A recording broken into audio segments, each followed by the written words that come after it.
Back in 2023, India's largest car maker, Maruti Suzuki, did something pretty unexpected. It launched its most expensive car yet. This was a seven-seater hybrid multi-utility vehicle called Invicto. But it wasn't the price point of the Invicto that makes it an unusual choice for Maruti. If you've seen this car, it's pretty hard to miss the glaring resemblance to the Innova Hycross, another hybrid MUV by Maruti's rival automaker Toyota. The two cars are practically identical. And back in 2021, Toyota pulled a similar stunt. It re-entered the economy segment with a more affordable hatchback called Glanza. Now, here's what's interesting. This car was also a hybrid and happened to be identical to Maruti's Baleno. Now, like you've probably guessed, none of this was a coincidence. Both the Invicto and the Glanza were the result of a partnership between the two automakers. Since 2021, Toyota and Maruti have been engaged in somewhat of a marriage of convenience. The terms are pretty simple. Toyota would share its hybrid technology with Maruti Suzuki. In exchange, Toyota would get to re-enter the pocket-friendly segment. So what this meant was that the non-premium Toyota cars sold were actually built by Maruti. And the fully hybrid cars sold under the Maruti label were built by Toyota. And so far, this arrangement has worked well for both companies for multiple reasons. The biggest of which is the growing popularity of hybrid vehicles in India in the recent past.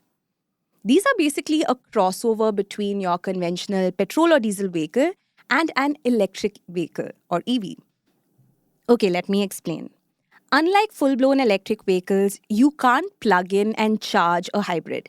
It has a battery that is charged through regenerative braking and an internal combustion engine. Basically, every time you brake a hybrid vehicle, it captures the kinetic energy and turns it into electrical power that charges the car's battery. Okay, now that mini science lesson is out of the way, let's get back to the Maruti-Toyota partnership and India's adoption of hybrid vehicles. You see, data shows that most well-to-do folks in India are just not ready to fully commit to EVs. But a lot of them are willing to consider buying the best of both worlds hybrid car instead. This consumer preference is reflected in car registration trends too. In fact, just this year, hybrid car registrations in India were almost 4 times that of EVs. Here's where Toyota and Maruti come in. Through their partnership, the two companies have been the biggest beneficiaries of this shift to hybrids. But in the process, EV makers seem to be losing big time.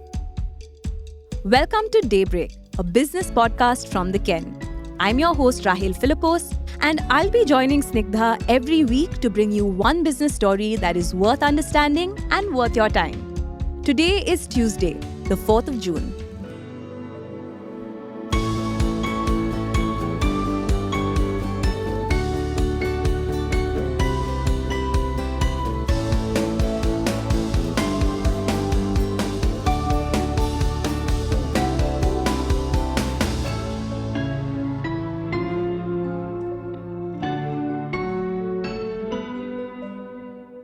Back in the 80s, when the iconic Maruti 800 was launched, it very quickly replaced the trusty Bajaj scooter to become the middle-class family's dream vehicle.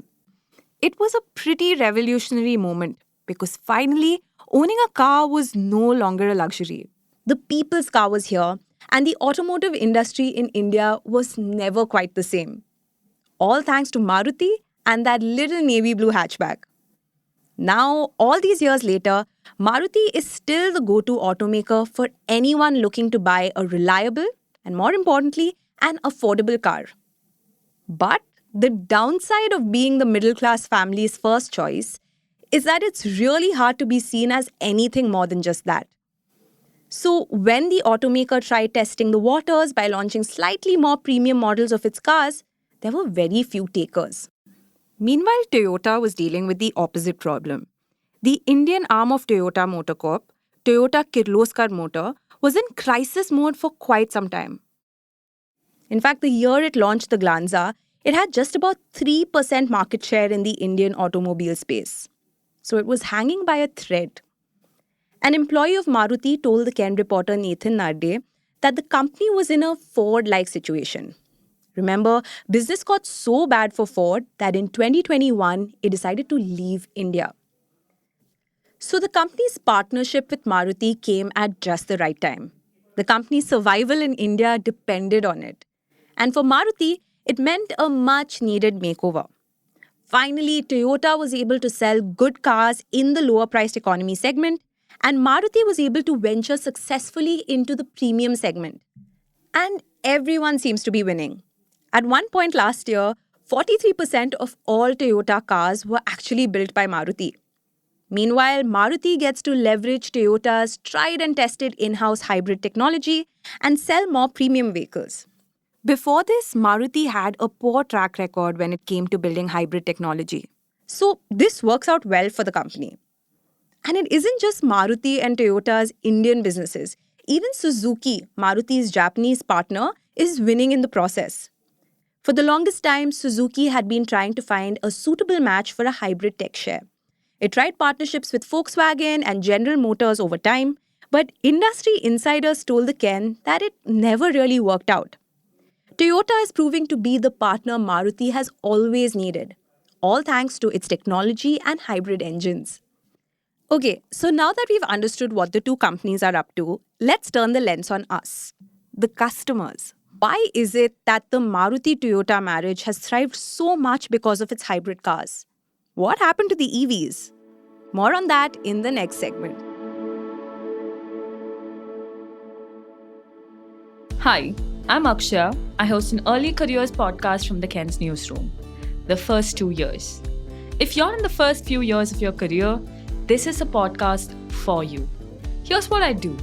Every week, one of our listeners talks to me about something that's really keeping them up at night. How do I quit my job without burning bridges? How do I recover from a huge mistake at work? How do I find a mentor when I've only just started working? How do I get my manager to understand what I need? You see where I'm going with this? So I take that question out into the wild and make it my mission to find an answer. I speak to founders, C-suite executives, industry experts, HR consultants, anybody I can to find an answer to questions that they can't get out of their heads.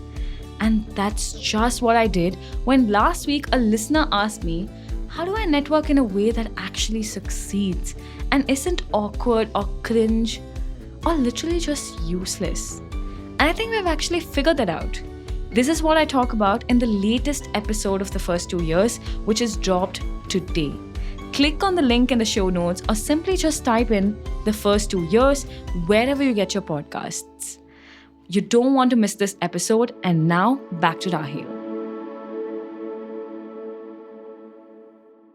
When the Ken spoke to sales reps at both Toyota and Maruti dealerships in Bangalore, they said that for car buyers, the topmost concern is price. Now, this doesn't really come as a surprise because we all know that India is a pretty price-sensitive market on the whole. Now, with cars, it isn't just how much you're shelling out at the dealership that matters. You're also thinking about resale value.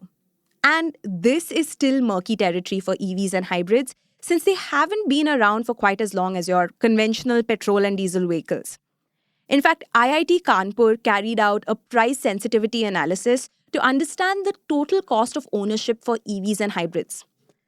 Basically, total cost of ownership, or TCO, is the estimated price of a product or service, in this case a car, through its entire life cycle. So IIT Kanpur chose 3 different cars for this study: an EV and a petrol variant of Tata's Nexon, and a hybrid variant of Maruti's Grand Vitara. And since subsidies are in place to incentivize EV adoption, they also considered a scenario in which these subsidies were absent. This is important because the existing subsidy, called FAME, is going to expire this July. Okay, so before we go over what they found, let me state the obvious. The more a car is driven, the more the TCO decreases. So given that, where do hybrids stand as compared to EVs? Well, the folks at IIT Kanpur found that in a situation where subsidy support continues, the TCO for EVs driven for 10,000 kilometers a year comes to around 25 rupees per kilometer. Without subsidies, it's about 30 rupees. Meanwhile, the figure for hybrids driven for the same distance stands at around 26 rupees per kilometer. The IIT Kanpur team also studied the impact of changing fuel and electricity prices on TCO. Leaving a little wiggle room for a 10% change in energy or fuel prices, the TCO results remain similar to when they were distance driven. So, with the subsidy, EVs became pocket friendly. Its absence, however, makes owning them 12 to 15% more expensive than a hybrid. So, hybrids seem to be kinder on the wallet. And even from an environmental sustainability point of view, the conclusion they arrived at was that hybrids were still the better option. And this is a view that is shared by the man at the helm of Maruti, R.C. Bhargava. But not everyone agrees with that perspective. In fact, just last month, Tata Motors' Chief Financial Officer P.B. Balaji had dismissed hybrids as being used more as tax breaks than actually getting into zero carbon emissions. Don't forget, this is the company that owns over 70% of the EV market's share here in India. Even a recent government report said that EVs reduce more net CO2 emissions than any other car does. But car companies are really sticking to their strategies when it comes to EVs and hybrids. So Tata wants to maintain its EV-only stance, while Maruti wants to stay committed to the masses and is choosing not to be EV-only. But the bottom line is, Indian consumers are leaning towards hybrids. Hybrids have been consistently outperforming EVs in terms of sales. Now, could that change down the line? Well, perhaps. Pure EVs offer us a chance to eliminate air pollution from tailpipe emissions right now. And with the way things are going in some of India's biggest cities, it may just be the right time to jump at that opportunity, even if it means our wallets being a little slimmer. But unfortunately, that doesn't seem to be how things are playing out. Like Elon Musk, who gave his EV plans in India a miss for a variety of reasons, Indian consumers seem to be doing just the same. The only upside is that it seems to be working out pretty well for Maruti and Toyota.